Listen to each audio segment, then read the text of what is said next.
Hi, we're here in Danika's house and we're going to ask her a few questions and maybe what she's going to say. Okay.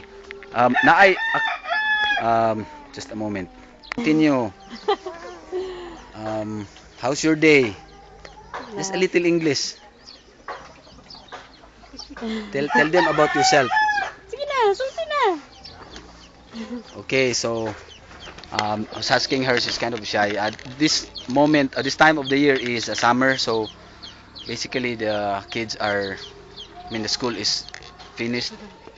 So we're staying here mostly, and then she's doing helping her parents digging the dump there, and that's the routine. Okay, so that's Danika's little sister right there.